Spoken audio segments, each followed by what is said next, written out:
میرے بندو، ہم اللہ کے بندے ہیں، رسول اللہ کے نہیں ہے. یہ رسول اللہ صلی اللہ علیہ وسلم کے ساتھ ایسی محبت کا اظہار قیامت کے دن ان کے منہ پر ماری جائے گی، اور یہ محبت نہیں ہے. ورنہ پھر عیسیٰ ابن مریم کے ساتھ عیسائیوں کی محبت بھی سچی ہونی چاہیے، کرسچنوں کی محبت اپنے نبی سے بھی سچی ہونی چاہیے، ورنہ وہ حالانکہ وہ جھوٹی محبت ہے. کیا ہے؟ جھوٹی محبت ہے. تو یہاں پر مولانا اشرف علی تھانوی صاحب نے کیا کیا ہے؟ ان کے بات کو مزید وضاحت کے ساتھ بیان کر کے کیا کہتا ہے؟ لا تقنطوا من رحمت اللہ کا مرجع اس کا اللہ ہوتا، ٹھیک ہے، تو من رحمتی تو کیا ہوتا؟ من رحمتی، تاکہ مناسبت عبادی کی ہوتی. آپ لوگ سمجھ گئے کچھ کہ رحمت اللہ نہ ہوتا رحمتی ہوتی، رحمت اللہ نہ ہوتا رحمتی ہوتی. حالانکہ یہ انتہائی غلط بات ہے، اور اللہ رب العالمین نے اپنے رسول کو اس لیے نہیں مبعوث کیا تھا کہ اللہ کا رسول صلی اللہ علیہ وسلم لوگوں کو کس طرف بلائے؟ اپنے بندگی کے طرف بلائے. رسول اللہ صلی اللہ علیہ وسلم نے جب نبی علیہ الصلوۃ والسلام کے سامنے ایک صحابی نے اس طرح کے الفاظ کہے، نبی علیہ السلام کا چہرہ مبارک غضبناک ہوا، لال ہوا، اور فرمایا اجعلتنی اللہ ندا، کیا تم نے مجھے اللہ کا شریک بنا دیا؟ یہ ایک واقعہ نہیں، یہ کئی ایک ہے. اللہ کے رسول صلی اللہ علیہ وسلم نے توحید کا اتنا لحاظ رکھا ہے کہ پوچھو مت. بلکہ نبی صلی اللہ علیہ وسلم کی 23 سالہ زندگی تو توحید ہی توحید ہے. اسی طریقے سے وہ دوسرا حوالہ جو میں نے دیا تھا موسیٰ، اصل میں ہماری جو بات تھی نا وہ موسیٰ علیہ السلام کے بارے میں چل رہی تھی. وہ یہ تھی کہ اللہ رب العالمین نے کیا فرمایا؟ انی انا ربک فخلع علیک، اے موسیٰ میں تیرا رب ہوں اور اپنی جوتے اتارو، اپنی جوتے اتارو. میرے بھائیو درس کو سنو توجہ سے، آپ لوگوں کے عقیدے کے ساتھ متعلق بات ہے، بہت اہم بات ہے. اس فرض نماز جو میں نے پڑھائی، آپ لوگوں نے پڑھی، قبول فرمائے اللہ رب العالمین سب کی نمازوں کو. اس سے یہ بات ضروری ہے، یہ اللہ کی معرفت کی بات ہے، اللہ کی معرفت کی بات ہے. تو حاجی امداد اللہ مہاجر مکی کہتا ہے کہ فخلع علیک، جو آواز طور پر آئی تھی وہ درخت کے طرف سے نہیں آئی تھی، موسیٰ علیہ السلام کے باطن کے طرف سے آئی تھی. کہاں سے آئی تھی؟ وہ آواز جو موسیٰ علیہ السلام کے باطن سے آئی تھی وہ موسیٰ علیہ السلام کے اندر سے آئی تھی. انا للہ و انا الیہ راجعون.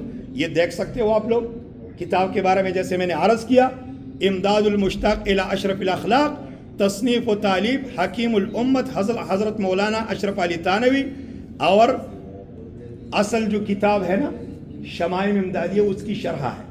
یہ چھوٹی سی کتاب ہے، اور پھر اس پر جو ہے نا اس کتاب پر اشرف علی تھانوی صاحب کے کمنٹس ہیں، تعلیقات ہیں. مختصر سی کتاب ہے یہ، لیکن اس میں ایک صفحہ ایسا نہیں ہے اس کتاب میں جو وحدت الوجود کے عقیدے سے خالی ہو. آخر میں آپ بھائیوں کے سامنے اس کتاب کا بھی حوالہ رکھتا ہوں، لیکن ابھی کھولتا نہیں ہوں. اس کتاب میں اتنی باتیں ہیں کہ پوچھو بات. یہ جیسے میں نے عرض کیا آپ لوگوں کے سامنے بھی، ایک جگہ یہ ہے کہ ذاکر ذکر کرتے کرتے یہاں تک کہ خود اللہ بن جائے. کیا بن جائے؟ اللہ بن جائے، اس میں ہے. لیکن یہ میں کسی اور موقع پر آپ لوگوں کے سامنے رکھوں گا. ابھی آخری بات آپ لوگوں کے سامنے عرض کرتا ہوں. وحدت الوجود کا عقیدہ یہ انتہائی کفری عقیدہ ہے، انتہائی کفری عقیدہ ہے، انتہائی کفریہ. اس بارے میں انصاف سے کام لے کر آپ لوگوں کے سامنے دو باتیں عرض کروں گا. کیونکہ الیاس گومن علماء دیوبند کا وکیل احناف کہلاتا ہے، متکلم اسلام کہلاتا ہے. اس کی تقریباً 26 منٹ کی ویڈیو میں نے دیکھی، تو اس نے کہا وحدت وجود کا معنی یہ ہے کہ سورج جب چڑھ جائے تو ہمارے جو روشنیاں ہیں، ہمارے لائٹس، یہ ٹمٹماتے رہ جاتے ہیں، لوگ بھول جاتے ہیں. تو کہتا ہے کہ اصل نظر اللہ پر کرنا اور لوگوں کو نہ دیکھنا، یہ وحدت الوجود کی تعریف ہے. اس طرح اور کئی تعریفیں اس نے کی. میرے بھائیو، یہ تعریف ان عقائد کی خلاف ہے جو میں نے کہی بات ہے، جو ابھی میں نے کہی ہے. اور یہ اس لیے انہوں نے یہ باتیں کی ہے تاکہ مناظرے کا کورس کرا کے لوگوں کو کیسے خاموش کرے. تو اس بارے میں انصاف کی بات یہ ہے کہ اگر کوئی بندہ تصوف کے اذکار سے اور تصوف کے جو اشغال ہے اس سے متاثر ہو کر یہ تصوف کے اذکار کرے اور یہ عقیدہ رکھے وحدت الوجود کا یا وحدت الشہود کا، لیکن عقیدہ اس کا اللہ کی علو پر ہو کہ اللہ عرش پر ہے، ٹھیک ہے، اور پھر اس کی منہ سے اس طرح کے الفاظ نکلے نا، تو اس کے بارے میں ہم یہ نہیں کہیں گے کہ اس کا عقیدہ کفریہ ہے، ہم کہیں گے کہ کام بدعت ہے، لیکن اس کے عقیدے کو ہم کفریہ نہیں کہہ سکتے۔